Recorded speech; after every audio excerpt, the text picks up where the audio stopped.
ஆண்டவராகிய இயேசுவின் நாமத்திலே உங்களை சந்திப்பது எனக்கு மிகுந்த சந்தோஷமாக இருக்கிறது. 10 மாதம் தேவன் நம்மை அற்புதமும் ஆச்சரியமாய் நடத்தினார். அவர் நடத்தி வந்த பாதைகளை நினைக்கும் போது மெய்யாகவே நாம் ஆண்டவரை துதிக்க கடமைப்பட்டிருக்கிறோம். ஒவ்வொரு நாளும் அவர் நம்மை அதிசயமாய் நடத்தி வந்தார்.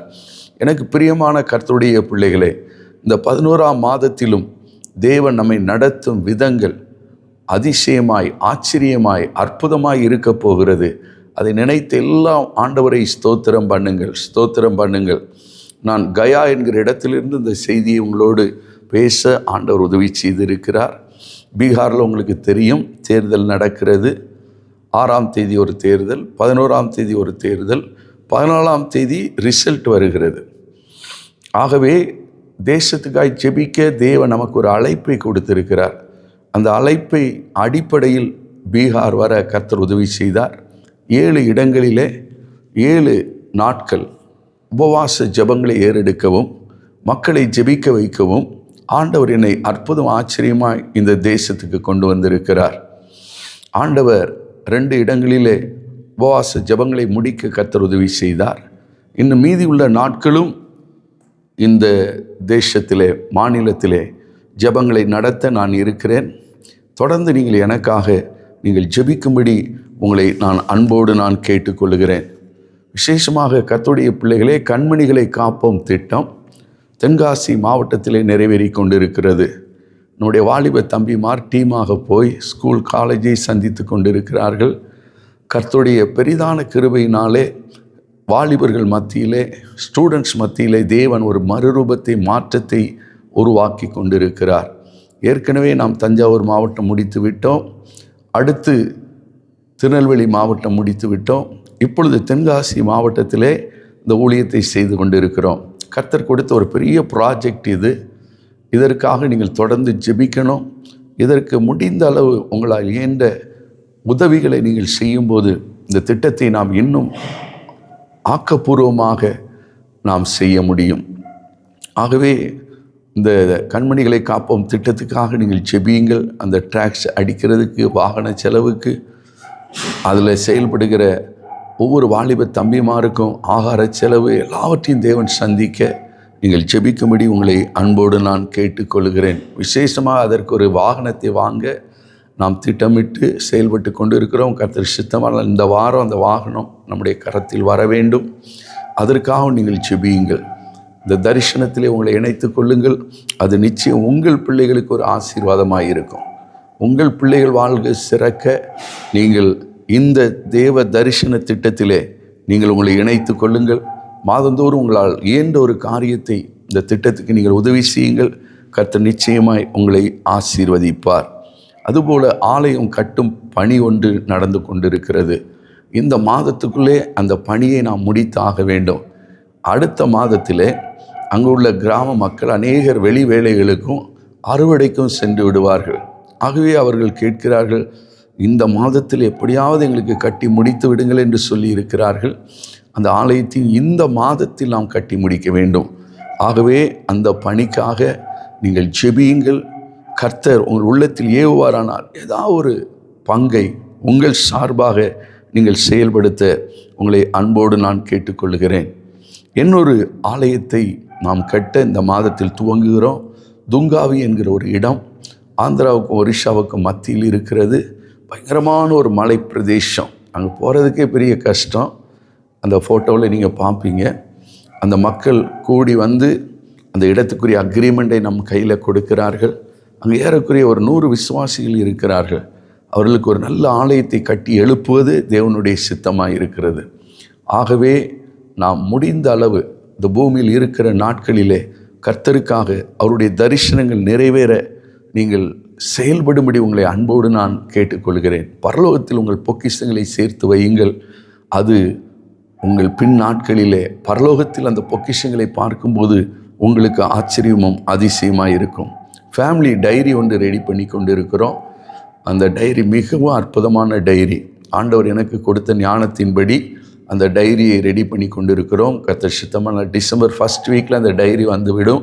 உங்களுக்கு அந்த டைரி தேவை என்றால் அதற்குரிய காரியங்களை நீங்கள் தொடர்பு கொள்ளும்படி உங்களை நான் அன்போடு கேட்டுக்கொள்கிறேன். பீகாரில் 3-4 நாட்களாய் அப்படியே சாரல் மழை பெய்து கொண்டே இருக்கிறது. நல்ல கிளைமேட்டை ஆண்டவர் கொடுத்திருக்கிறார். ஜெம்ஸ் ஊழியத்துக்காக நான் ஆண்டவரை துதிக்கிறேன். அகஸ்டின் ஜெபக்குமார் அண்ணன் இந்த காரியத்திலே மிகுந்த ஒத்துழைப்பை கொடுத்திருக்கிறார்கள். இந்த ஜெபங்கள் நடத்த தேவன் அவர்களையும் ஜெம்ஸ் ஊழியத்தையும் அதிகமாய் கர்த்தர் ஆசீர்வதிப்பாராக. என் அன்பு தேவனுடைய பிள்ளைகளே, உங்களுக்காக நான் தொடர்ந்து ஜெபிக்கிறேன். என் மனைவி ஜெபிக்கிறாள். செகண்ட் சாட்டர்டே நமக்கு மண்டாட்டு ஜெபம் இருக்கிறது. அந்த ஜெபத்தை மறந்து விடாதீர்கள். அதற்காய் ஜெபியுங்கள். ஆண்டவர் உங்களை நடத்துவார் என்றால் அந்த மண்டாட்டு ஜெபத்தில் பங்கு பெறுங்கள். அதனுடைய ஆசீர்வாதங்களை நீங்கள் காண கர்த்தர் உதவி செய்வார். இந்த மாதத்திலும் ஏசாயா 26ஆம் அதிகாரம் 12ஆம் வசனத்தை நான் வாசிக்கிறேன். கர்த்தாவே, எங்களுக்கு சமாதானத்தை கட்டளையிடுவீர், எங்கள் கிரியைகளை எல்லாம் எங்களுக்காக நடத்தி வருகிறவர் நீரே. கர்த்தாவே, எங்களுக்கு சமாதானத்தை கட்டளையிடுவீர். எல்லாரும் சொல்லுங்க, வாயை திறந்து, கர்த்தாவே எங்களுக்கு சமாதானத்தை கட்டளையிடுவீர். எங்கள் தேசத்துக்கு, எங்கள் குடும்பத்துக்கு, எங்கள் பிள்ளைகளுக்கு, எங்கள் சபைக்கு, எல்லாருக்கும் நீர் சமாதானத்தை கட்டளையிடுவீரப்பா. தேவன் குழப்பத்தின் தேவன் அல்ல, கலகத்தின் தேவன் அல்ல, அவர் சமாதானத்தின் தேவன். உங்களுக்கும் தேவன் சமாதானத்தை கட்டளையிடுவார். உங்கள் எல்லைகளில் ஒரு சமாதானம் பிரவாகித்து வருவதை நீங்கள் காண்பீர்கள். இனம் புரியாத ஒரு தேவ சமாதானம் உங்களையும் உங்கள் பிள்ளைகளையும் உங்கள் குடும்பத்தையும் உங்கள் வேலை ஸ்தலத்திலும் அது வெளிப்பட்டு கொண்டிருப்பதை நீங்கள் காண்பீர்கள். அவர் சமாதானத்தை கட்டளையிடுகிற தேவன். கட்டளையிடுவாராம். காற்றை பார்த்து சொன்னார்ல, இறையாதே. கடலை பார்த்து சொன்னார்ல, அமைதலாயிரு. அவர் கட்டளையிடுகிற தேவன். அவருடைய வார்த்தையில் வல்லமை உண்டு. இந்த மாதத்திலும் கர்த்தாவே, எங்கள் கிரியைகளை எல்லாம் நடத்தி வருகிறவர் நீரே. கர்த்தருடைய கிரியைகளை இந்த மாதத்தில் நீங்கள் அதிகமாய் கண்டு மகிழப் போகிறீர்கள். கர்த்தருடைய கிரியைகளை கண்டு நீங்கள் சந்தோஷப்பட போகிறீர்கள். என் தகப்பன் இந்த கிரியையை செய்தார், இது கர்த்தரால் உண்டான ஒரு கிரியை என்று சொல்லி கர்த்தரை துதிக்கத்தக்கதாக ஆண்டவர் இந்த மாதத்திலே அற்புதமான கிரியைகளை நடப்பிப்பாராக. 19 வயதில் நான் ரட்சிக்கப்பட்டேன். இயேசுவை ஏற்றுக்கொண்டேன். இன்றைக்கு எனக்கு வயது 59 வயது. 40 வருடம் கர்த்தர் செய்கிற ஒவ்வொரு மகத்துவமான கிரியைகளை நான் கண்டிருக்கிறேன். 40 வருடத்தில் அவர் தேசங்களில் செய்த கிரியைகளை நான் பார்த்திருக்கிறேன். அநேக தேசங்களில் போய் ஜெபிக்க ஆண்டவர் என்னை எடுத்து சென்றார். அநேக மாநிலங்களுக்காக எடுத்து சென்றிருக்கிறார். போன தமிழ்நாட்டு எலெக்ஷனில் 38 மாவட்டங்களிலும் போய் ஜெபம் நடத்த கர்த்தர் உதவி செய்தார். தேசங்களில் தேவன் நடப்பிக்கிற மகத்தான கிரியைகளை நான் கண்டிருக்கிறேன். அது மாத்திரமல்ல, கர்த்தருடைய பிள்ளைகளே, பல குடும்பங்களில் தேவன் நடப்பித்த கிரியைகளை இந்த 40 வருஷத்தில் என் ஊழிய பாதையில் நான் கண்டிருக்கிறேன். அநேக குடும்பங்களில் தேவன் நடப்பித்த கிரியைகள் அது மகத்துவமானது, ஆச்சரியமானது, கிரகிக்கக்கூடாதது. அதை வெளியே சொன்னால் நீங்களே ஆச்சரியப்படுவீங்க. இப்படிலாம் ஆண்டவர் கிரியை செய்தாரா என்று சொல்லி ஆண்டவரை நீங்கள் மகிமைப்படுத்தத்தக்கதாக பல காரியங்களை தேவன் நிறைய குடும்பங்களில் செய்திருக்கிறார். விசேஷமாக என் குடும்பங்களில் செய்திருக்கிறார், என் பிள்ளைகளில் செய்திருக்கிறார். கர்த்தர் செய்கிற கிரியைகள் அவைகள் எல்லாம் நம்மை மகிழத்தக்கதாக, அது ஒரு நோக்கத்தோடு தேவன் அந்த கிரியைகளை செய்கிறார். தனிப்பட்ட வாழ்க்கையில், என் வாழ்க்கையில் தேவன் செய்த கிரியைகள் விவரிக்கவே முடியாது.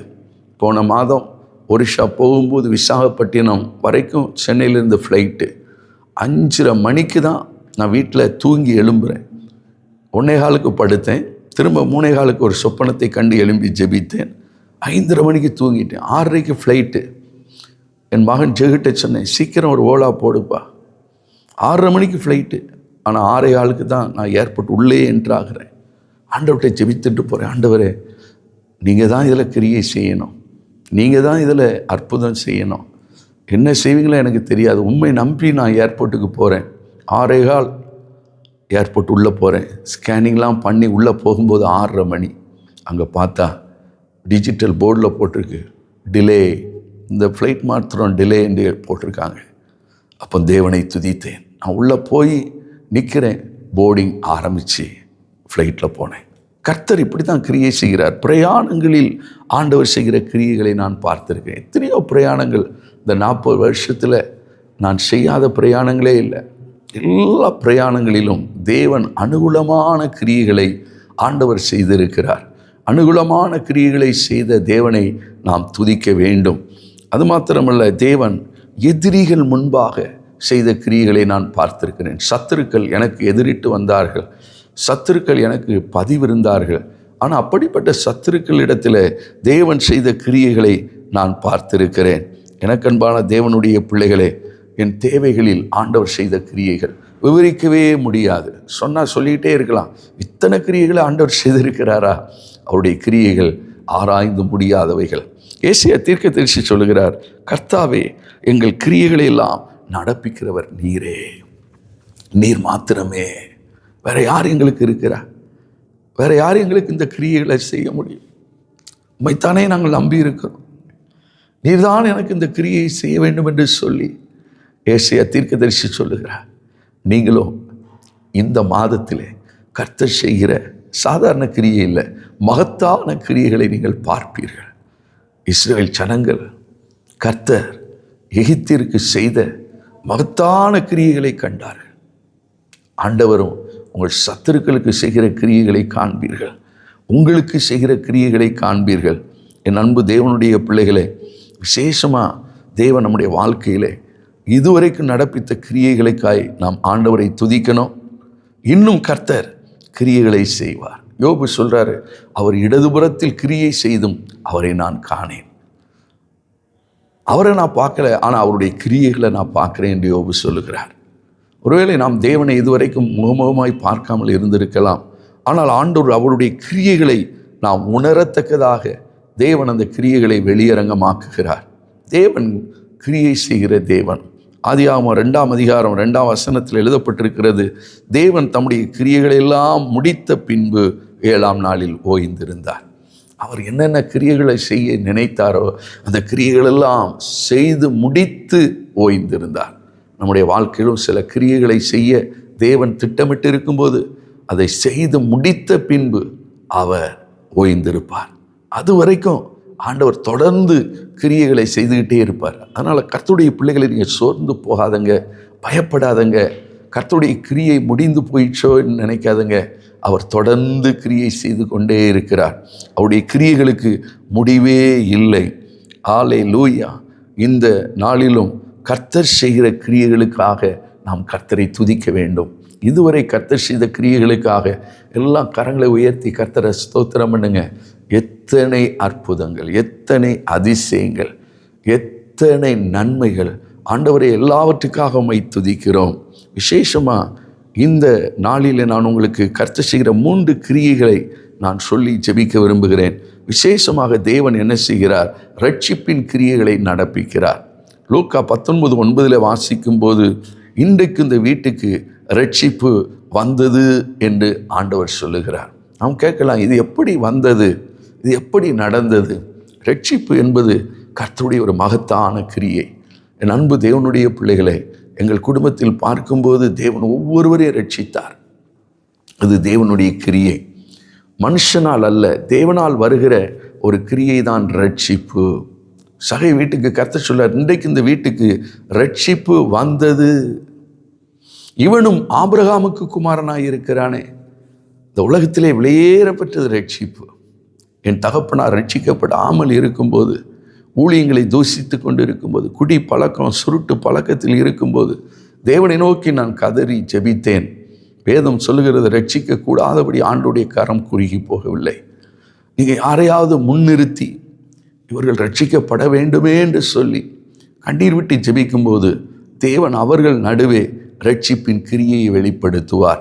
நான் நினைக்கிறேன், ஒருவேளை சகைவுக்காக அந்த கிராம மக்கள், ஊர் மக்கள் ஜெபித்திருப்பார்கள். ஐயோ, இவ்வளோ லஞ்சம் வாங்குறானே இந்த அதிகாரி, ஐயோ இந்த அதிகாரி இவ்வளோ முரட்டாட்டமாக இருக்கிறானே என்று சொல்லி ஆண்டவர் அவரை சந்திக்கும்படி ஜெபித்திருக்கலாம். என் அன்பு தேவனுடைய பிள்ளை, என் தகப்பனுக்காக 2 வருடம் அழுது ஜெபித்தேன். என் தகப்பனை ஆண்டவர் ரட்சித்தார். ஆச்சரியமாக இருக்கும், ரட்சிக்கப்பட்டவரே எங்கள் அப்பாவுடைய சுபாவம் மாறிச்சு, பேச்சு மாறிச்சு, ஊழியத்தை குறித்த அவருடைய கண்ணோட்டம் எல்லாம் மாறிச்சு. ரட்சிப்பு, ஆண்டவர் ரட்சிப்பின் கிரியையை இந்த மாதத்தில் உங்கள் குடும்பத்தில் நடப்பிக்க வேண்டும். உங்கள் கணவர் ரட்சிக்கப்படாமல் இருக்கலாம், உங்கள் பிள்ளைகள் ரட்சிக்கப்படாமல் இருக்கலாம், உங்கள் மனைவி ரட்சிக்கப்படாமல் இருக்கலாம், உங்கள் நண்பர்கள் ரட்சிக்கப்படாமல் இருக்கலாம். ஆண்டவரே, ரட்சிப்பின் கிரியை என் குடும்பத்தில் வெளிப்படட்டும் என்று சொல்லி நீங்கள் இந்த மாதத்தில் ஜெபித்து கொண்டே இருங்க. ஆண்டவர் ரட்சிப்பின் கிரியைகளை அவர் வெளிப்படுத்துவார். ரட்சிப்பு வரும்போது அது ஒரு பெரிய சந்தோஷம். வேதம் அதான் சொல்லுது, இது உங்களால் உண்டானது அல்ல, இது தேவனுடைய ஈவு. ரட்சிப்பு என்பது நம்மால் உண்டாகிற காரியம் அல்ல, அது தேவனுடைய ஈவு என்று வேதம் சொல்லுகிறது. ஆகவே தேவனுடைய ரட்சிப்பின் கிரியைகள் உங்கள் குடும்பத்திலே, ரட்சிப்பின் கிரியைகள் உங்கள் கிராமத்திலே, ரட்சிப்பின் கிரியைகள் உங்கள் தேசத்திலே, பட்டணத்திலே தேவன் நடப்பிப்பாராக. அந்த கிரியையை காண எத்தனை பேர் விரும்புகிறீங்க? ரட்சிப்பின் கிரியை. ஒரு ஆத்துமா ரட்சிக்கப்படும் போது பரலோகத்தில் மிகுந்த சந்தோஷம் உண்டாகிறது. ஆகவே ரட்சிப்பின் கிரியை ரொம்ப முக்கியம். அது கர்த்தரால் உண்டாகும், மனுஷனால் அல்ல, தேவனால் அந்த ரட்சிப்பின் கிரியை உண்டாகும். நமக்கு ஆச்சரியமாக இருக்கு, இவங்க ரட்சிக்கப்பட்டாங்களா? நாம் குடிநோய் விடுதலை முகாம் நடத்துகிறோம் பாருங்கள், அதில் அநேகர் ரட்சிக்கப்பட்டிருக்காங்க. அவங்கள பார்க்கும்போது ரொம்ப சந்தோஷம். எனக்கு தெரிந்து எங்கள் ஊர் பக்கத்தில் இருக்கிற 2 சாமுவேல் ரட்சிக்கப்பட்டிருக்காங்க. 2 பேரும் அந்த சர்ச்சு தெருவில் தான் இருக்காங்க. சிஎஸ்சி சர்ச்சு தெருவில் இருக்காங்க. சர்ச்சு பக்கம்தான் அவங்களுக்கு வீடு. ஆனால் 2 பேரும் ரட்சிக்கப்படலை. 2 பேரும் குடி, பாவ பழக்கங்கள். ஆனால் பாருங்கள், தேவன் கிருபையாய் ரட்சித்து இன்றைக்கு அந்த 2 சாமுவேலும் கர்த்தருக்கு பிரியமாக இருக்காங்க, கர்த்தருடைய ஊழியங்களில் பங்கு பெறுறாங்க. அந்த அளவுக்கு தேவன் ரட்சிப்பின் கிரியையை நடப்பித்திருக்கிறார். நம்முடைய குடிநோய் விடுதலை முகாமில் வந்து ஒவ்வொரு ரட்சிக்கப்படுறதை நான் பார்க்கும்போது மிகுந்த ஆச்சரியமாக இருக்கும். ஆண்டவர் எந்த மனுஷனையும் பிரகாசிப்பிக்கிறவராக இருக்கிறார், எந்த மனுஷனுக்கும் ரட்சிப்பை கொடுக்கிறவராக இருக்கிறார். தயவு செய்து நீங்கள் ரட்சிக்கப்படாத உங்கள் குடும்பத்தில் உள்ளவர்களுக்காக இந்த மாதம் ஒரு நாளாவது உபவாசித்து ஜெபிங்க, ஒரு நாளாவது கண்ணீரோடு ஜெபிங்க. ஆண்டவரே, உங்களுடைய ரட்சிப்பை என் மகனில் வெளிப்படுத்துங்க, என் மகளில் வெளிப்படுத்துங்க, என் அக்கா தங்கச்சியில் வெளிப்படுத்துங்க என்று நீங்கள் ஜெபிக்கும்போது ரட்சிப்பின் கிரியைகளை தேவன் வெளிப்படுத்துவார். கைகளை உயர்த்தி கர்த்தரை ஸ்தோத்திரம் பண்ணுங்க. அடுத்து தேவன் நடப்பிக்கிற ஒரு கிரியை என்ன தெரியுமா? நம்முடைய தேவைகளை சந்திக்கும் கிரியையை ஆண்டவர் வெளிப்படுத்துகிறார். எல்லாருக்கும் தேவை உண்டு, எல்லாருக்கும் தேவை உண்டு, எல்லாருக்கும் பண தேவை உண்டு. என்ன செய்வோம் என்று சொல்லி நாம் யோசிக்கிற சூழ்நிலையில் அநேக நேரம் காணப்படுகிறோம். இப்படிப்பட்ட சூழ்நிலையில் தான் தேவன் என்ன செய்கிறார் என்றால் அவருடைய அற்புத கிரியைகளை தேவன் வெளிப்படுத்துகிறார். நம்முடைய கண்களுக்கு அது ஆச்சரியமாக இருக்கும். இப்படிலாம் ஆண்டவர் தேவைகளை சந்திப்பாரா, இப்படியெல்லாம் கிரியை செய்வாரா என்று சொல்லி நம்முடைய உள்ளம் ஆச்சரியப்படுகிற அளவுக்கு கர்த்தர் கிரியைகளை நடப்பிப்பார். நல்லா கவனிங்க. பேதுரு ஆண்டவரிடத்தில் வருகிறார். வந்து வாசிக்கிறோம். மத்திய 17ஆம் அதிகாரத்தில் நாம் அதை வாசிக்கிறோம். 25ஆம் வசனத்தில் வாசிக்கும்போது, அவன் வீட்டிற்குள் வந்தபோது அவன் பேசுகிறதுக்கு முன்னமே இயேசு அவனை நோக்கி, சீமோனே, உனக்கு எப்படி தோன்றுகிறது? பூமியில் ராஜாக்கள் தீர்வையும் வரியையும் தங்கள் பிள்ளைகளிடத்தில் அந்நியரிடத்தில் யாரிடத்தில் வாங்குகிறார்கள் என்று கேட்டான். அதற்கு பேதுரு, அந்நியரிடத்தில் வாங்குகிறாள் என்றான். இயேசு அவனை நோக்கி, அப்படி என்றால் பிள்ளைகள் அதை செலுத்த வேண்டியதில்லையே, ஆகிலும் நாம் அவர்களுக்கு இடரலாயிராதபடி. பண விஷயத்தில் நம்ம யாருக்கும் இடரலாக இருக்கக்கூடாது. பண விஷயத்தில் ஆண்டவர்கிட்ட ஜெபிக்கணும். பண விஷயத்தில் நான் யாருக்கும் இடரலாக இருக்கக்கூடாது. யாருக்கு பணம் கொடுக்கணுமோ அவங்களுக்கு சரியாக கொடுக்கணும். சம்பளம் யாருக்கு கொடுக்கணுமோ அந்த சம்பளத்தை கொடுக்கணும். யார்கிட்ட கடன் வாங்கினோ அந்த கடனை சரியாக திருப்பி கொடுக்கணும். பண விஷயத்தில் நான் யாருக்கும் இடரலாக இருக்கக்கூடாது என்று சொல்லி நீங்கள் ஜெபிக்கணும். நானும் அந்த ஜெபத்தை அடிக்கடி செய்வதுண்டு. ஆண்டவர் அவனை பார்த்து சொல்கிறார், நீ கடலுக்கு போய், நீ கடலுக்கு போய். நம்முடைய கிரியைகளை தேவன் என்ன செய்கிறார்? ஆசீர்வதிக்கிறார். நம்முடைய கிரியைகளை தேவன் வாய்க்க பண்ணுகிறார். சோம்பேறியா வீட்டில் இருந்தால் ஒன்றும் நடக்காது. சோம்பேறியா படுத்து படுத்து தூங்கினா ஒன்றும் நடக்காது. கர்த்தருடைய கிரியைகளை காணணும்னா நாம் கடலுக்கு போகணும். நீ கடலுக்கு போய், நீ கடலுக்கு போய். ஆண்டவர் சொல்கிறாரு, முதலாவது தூண்டில் போடு, செயல்படு என்று ஆண்டவர் சொல்லுகிறார். ஆண்டவர் ஒவ்வொருவருக்கும் ஒவ்வொரு பிரயாசத்தை கொடுத்திருக்கிறார். அந்த பிரயாசத்தில் நாம் செயல்படும் போது அந்த கையிட்டு செய்கிற பிரயாசத்தை தேவன் என்ன செய்கிறார்? ஆசீர்வதிக்கிறார். தூண்டில் போட்டு முதலாவது அகப்படுகிற மீனை பிடித்து அதன் வாயை திறந்து பார், ஒரு வெள்ளி பணத்தை காண்பாய். அதை எடுத்து எனக்காகவும் உனக்காகவும் அவர்களிடத்தில் கொடு. மீன் கிடைக்கும், உன் காரியம் வாய்க்கும். அதை திறந்து பார், வாயில வெள்ளி பணம் காணப்படும், டேக்ஸ் கட்டுறதுக்குரிய பணம் காணப்படும். அது ஆண்டவர் சொல்றார், எனக்காகவும் உனக்காகவும். ஒரு பணம் வந்த உடனே நீங்கள் எனக்காகன்னு நினைக்கக்கூடாது, முதலாவது கர்த்தருக்காக. இந்த பணம் வந்திருக்கு, இந்த ஆசீர்வாதத்தை தேவன் கொடுத்துருக்காரு, இதில் ஒரு பங்கை நான் கர்த்தருக்காக, எனக்காகவும் உனக்காகவும் கொடு என்று கர்த்தர் சொல்றார். சிலர் கர்த்தருக்காக கொடுக்கிறதே இல்லை. அதனால தான் தேவன் அவங்களுடைய ஆசீர்வாதங்களை எல்லாம் மட்டுப்படுத்திடுறாரு. போதும்ப்பா, உனக்கு லிமிட் வச்சிடுறேன், இந்த லிமிட்டுக்குள்ள உனக்கு போதும். ஏன்னா எவ்வளோ கொடுத்தாலும் நீ எனக்கு, ஒரு வீடு இருந்தால் 2 வீடு வாங்கணும், 2 வீடு இருந்தால் 4 வீடு வாங்கணும், ஒரு கார் இருந்தால் 2 கார் வாங்கணும். இப்படி இதுக்குத்தான் நீ பணத்தை செலவு பண்ணிக்கிட்டு இருக்கா. அதனால ஆண்டவர் என்ன செய்கிறார்னா மட்டுப்படுத்துகிறார். என் அன்பு தேவனுடைய பிள்ளைகளே, 2வது தேவன் கைகளின் கிரியைகளை ஆசீர்வதிக்கிற தேவன். அதை நீங்கள் பார்ப்பீங்க. கொஞ்சமாய் விதைத்து அதிகமாய் அறுக்கத்தக்க தேவன் கிருபை செய்வார். தூண்டில் போடுறது உன் வேலை, மீனை அனுப்புறது தேவனுடைய வேலை. அதுவும் அந்த மீன் வாயில் வெள்ளிப்பணத்தை வைக்கிறது கர்த்தருடைய கிரியை. தேவனுடைய கிரியைகள் எப்படி இருக்கும்? ரகசியமாக இருக்கும். தேவனுடைய கிரியைகள் ஆச்சரியமாக இருக்கும். இதுவரைக்கும் எந்த மீன்லையும் வெள்ளிப்பணம் இருந்ததில்லை. எவ்வளோ மீன்கள் பிடித்திருப்பார் பேதுரு, ஆனால் எந்த மீன் வாயிலையும் என்ன இல்லை, வெள்ளிப்பணம் இருந்ததில்லை. ஆனால் தேவனுடைய ரகசிய கிரியை வெளிப்படும் போது அங்கே என்ன இருக்குது? நம்ம எதிர்பார்த்திராத ஒரு அற்புதம் அங்கே இருக்குது, எதிர்பார்த்திராத அதிசயம் அங்கே இருக்குது. மீன் வாயை திறந்து பார்த்தா வெள்ளிப்பணம். அந்த பணம் டேக்ஸ் கட்டுறதுக்கு போதுமானதாக இருக்கிறது. நம்முடைய தேவையை அறிந்த தேவன் நம்முடைய தேவையை சந்திக்க, இந்த ஊழியத்தில் எவ்வளோ தேவைகளில் இருக்கும் பாருங்கள். ஆச்சரியமாக தேவன் சந்திக்கிறார். சில நேரம் யோசனையாக இருக்கும், இவ்வளோ நம்ம பிரயாசப்பட்டு இந்த தரிசனத்தெல்லாம் நிறைவேற்றணுமா, இவ்வளோ இந்த திட்டங்களெல்லாம் செய்யணுமா? ஆனால் தேவன் செய் என்று சொல்லுகிறார். ஆகவே நாம் என்ன செய்கிறோம்? அதை செய்கிறோம். பீகாருக்கு நான் வராமல் ஊரில் இருந்திருக்கலாம், ஜாலியாக ஊரில் இருந்துட்டு அங்கே உள்ள ஊழியங்களை செய்துக்கிட்டு இருந்திருக்கலாம். ஆனால் ஆண்டவர் தரிசனத்தில் கொடுக்கார், நீ போ ஜெபம் பண்ணு என்று கர்த்தர் சொல்லுகிறார். ஆகவே இங்கே புறப்பட்டு வருகிறோம்.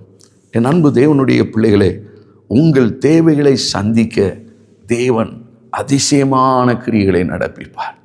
எதிர்பார்த்திராத வழிகளை கர்த்தர் திறப்பார். எப்படி அந்த மீன் தூண்டிலில் கிடைத்ததோ, எப்படி அந்த மீன் வாயில வெள்ளிப்பணம் இருந்ததோ, அதே போல் உங்களுக்கும் தேவன் உங்கள் தேவைகளை சந்திக்க. இன்றைக்கி அநேக தேவைகளோடு நீங்கள் இருக்கலாம். இதுக்கு டேக்ஸ் கட்டணும், இந்த டியூ கட்டணும், இந்த தேவை இருக்குது, அந்த தேவை இருக்குது, எல்லாவற்றுக்கும் கர்த்தர் அனுகூலங்களை உருவாக்குவார். கைகளை உயர்த்தி எல்லாம் கர்த்தரை ஸ்தோத்தரிப்பீங்களா? ஹல்லேலூயா, ஹோலி ஸ்பிரிட் ஆஃப் காட். கடைசியாக ஒரே ஒரு காரியத்தை சொல்லி முடிக்கிறேன். கர்த்தர் நம்முடைய பிள்ளைகள் காரியத்திலே அவர் கிரியை செய்கிறார். பிள்ளைகள் காரியத்திலே ஆதியாகமம் 24:50 லாபானும் பெத்துவேலும் சொல்லுகிறார்கள், இந்த காரியம் கர்த்தரால் வந்தது. எத்தனையோ குடும்பங்களில் பிள்ளைகள் காரியத்தில் நான் பார்த்துருக்கிறேன் கர்த்தருடைய கிரியைகள்.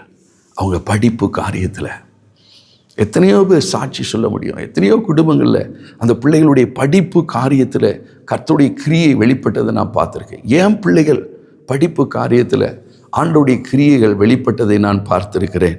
அதே போல் என் அன்பு தேவனுடைய பிள்ளைகளே, அநேக குடும்பங்களில் நான் பார்க்கும்போது திருமண காரியங்களிலே, பிள்ளைகளுடைய திருமண காரியங்களிலே கர்த்தருடைய கிரியைகள் வெளிப்பட்டதை நான் பார்த்திருக்கிறேன்.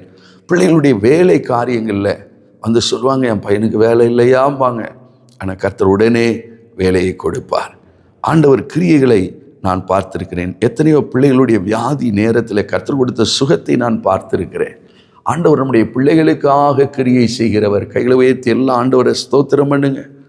எங்கள் மண்டாட்டு ஜெபத்தில் ஒரு சகோதரி வந்தாங்க. அவங்க சொன்னாங்க, என் பையன் ஒரு இடத்துல கடை வச்சிருக்கான், அந்த ஓனர் கடையை காலி பண்ண சொல்கிறாரு, என்ன செய்யணும்னு தெரில.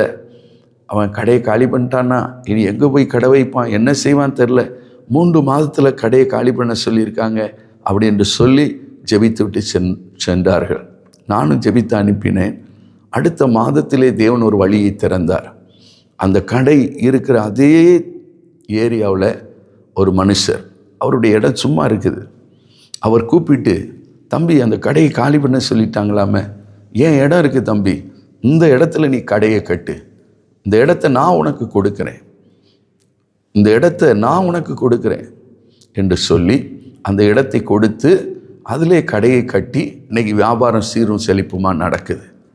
அந்த தாய் சொன்னாங்க, அந்த ஊராரே சொன்னாங்களாம், அந்த மனுஷன் யாருக்கும் கொடுக்க மாட்டான், எப்படி இவனுக்கு கொடுத்தான்? அதான் தேவனுடைய அதிசயமான கிரியை. பட்சிக்கிறவனிடத்தில் பட்சணம், பலவானிடத்தில் மதுரமும் வரும். உங்கள் பிள்ளைகளை குறித்து கலங்காதங்க, உங்கள் பிள்ளைகளுடைய காரியங்களை குறித்து யோசிக்காதங்க. நிச்சயம் கர்த்தர் உங்கள் பிள்ளைகளுக்காய் கிரியைகளை நடப்பிப்பார். உங்கள் பிள்ளைகள் வெட்கப்படாதபடிக்கு, கலங்காதபடிக்கு, உங்கள் பிள்ளைகள் தலை குனிந்து நிற்காதபடிக்கு உங்கள் பிள்ளைகள் காரியத்தில் கர்த்தர் கிரியை செய்வார். நீங்கள் சாட்சி சொல்ல போகிறீங்க, இந்த காரியம் கர்த்தரால் வந்தது, இந்த காரியத்தை என் பிள்ளைக்காய் கர்த்தர் முன் குறித்து நிறைவேற்றினார் என்று சொல்லி நீங்கள் சாட்சி சொல்லத்தக்கதாக தேவன் உங்கள் பிள்ளைகள் காரியத்திலே கிரியை நடப்பிப்பார். இந்த மாதத்திலும் ரட்சிப்பின் கிரியைகளை நாம் பார்க்க போகிறோம். கர்த்தர் நம்முடைய தேவைகளை அதிசயமாய் சந்திக்கிற கிரியைகளை நாம் பார்க்க போகிறோம்.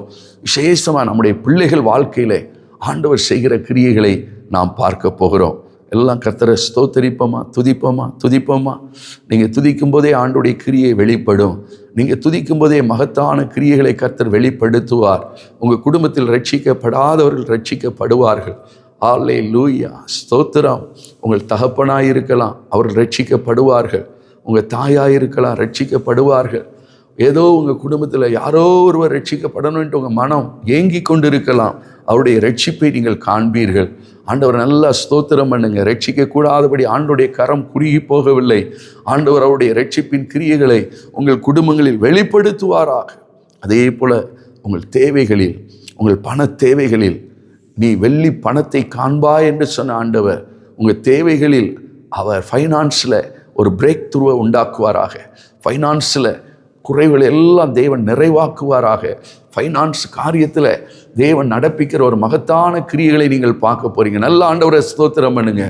உங்களுக்கு ஒரு நன்மையும் குறைவு படாது. ஆண்டவர் அந்த குறைவுகளை எல்லாம் நிறைவாக்குவாராக.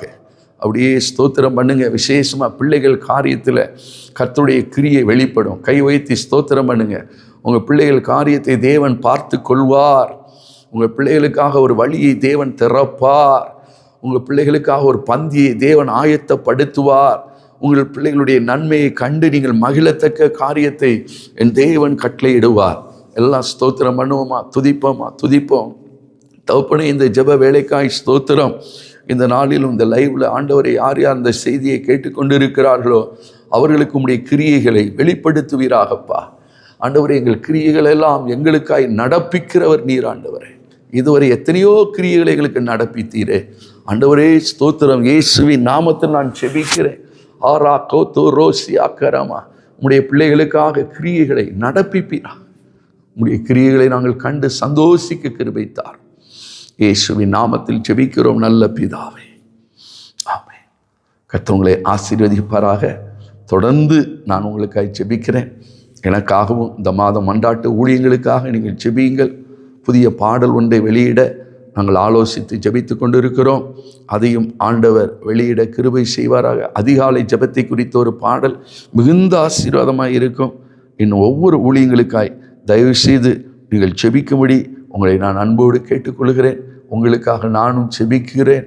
தேவன் செய்கிற மகத்தான கிரியைகளை, தேவன் செய்கிற அதிசயமான கிரியைகளை, தேவன் செய்கிற ஆச்சரியமான கிரியைகளை இந்த மாதத்தில் நாம் காணப்போகிறோம். God bless you. கர்த்தர் உங்களை ஆசீர்வதிப்பாராக. ஆமென்.